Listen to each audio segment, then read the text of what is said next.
Hello friends, welcome to my channel homelyanu. ఈరోజు మీరు చూడబోయే రెసిపీ చికెన్ కర్రీ. దీనికి కావాల్సిన పదార్థాలని చూద్దాం. ముందుగా ఉల్లిపాయలు, పచ్చిమిర్చి మరియు టమాటా ముక్కలను ఈ విధంగా కట్ చేసి పక్కన పెట్టుకుందాం.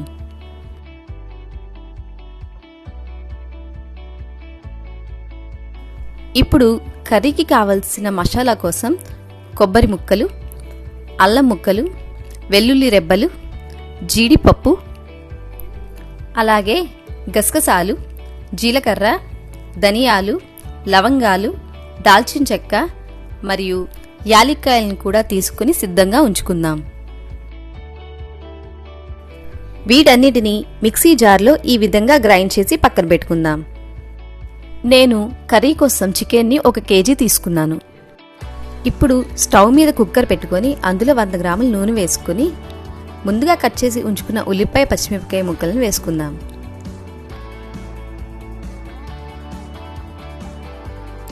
అలాగే కరివేపాకును కూడా వేసుకొని కాసేపు కలుపుకుందాం.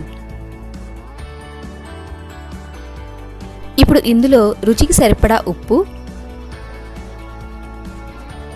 1/2 టీ స్పూన్ పసుపు, అలాగే ముందుగా కట్ చేసి ఉంచుకున్న టమాటా ముక్కలను వేసుకుందాం.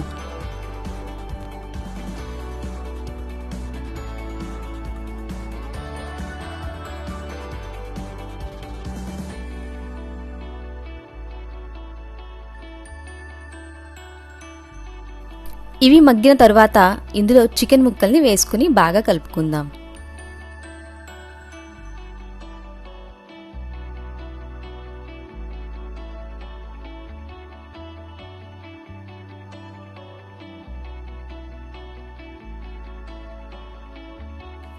ఇప్పుడు దీనిపై మూత పెట్టుకొని ఒక 5 నిమిషాల పాటు ఉడకనిద్దాం.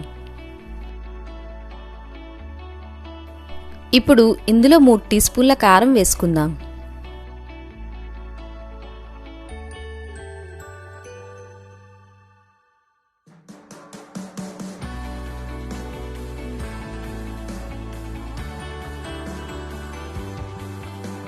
దీన్ని ఇలా కలుపుకున్న తరువాత ముందుగా గ్రైండ్ చేసి ఉంచుకున్న మసాలా పేస్ట్ని యాడ్ చేసుకుందాం.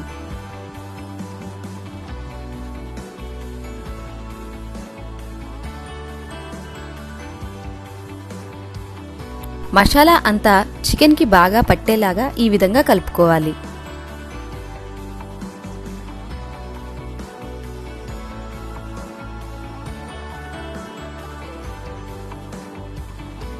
ఈ విధంగా కలుపుకుంటూ మసాలా ముద్దను 15 నిమిషాల పాటు వేగనిస్తే కర్రీ టేస్ట్ ఎంతో బాగుంటుంది.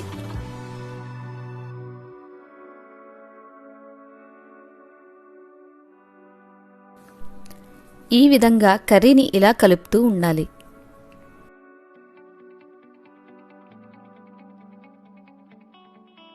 ఇప్పుడు ఇందులో 2 టీ స్పూన్ల చికెన్ మసాలాను యాడ్ చేసుకుందాం.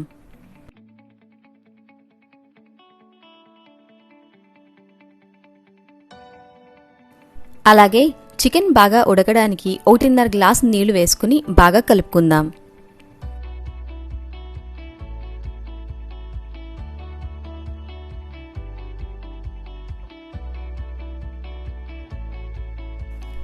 ఇప్పుడిక దీనిపై కుక్కర్ మూత పెట్టుకొని 4 నుంచి 5 విజిల్స్ వచ్చే వరకు ఉడికించుకుందాం.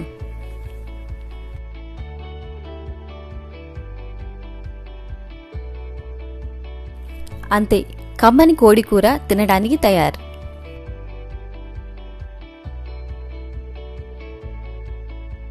దీన్ని మీరు వైట్ రైస్తో కానీ, ప్లెయిన్ పులావ్తో కానీ, చపాతీతో కానీ దేంతో తిన్నా కూడా ఎంతో రుచిగా ఉంటుంది.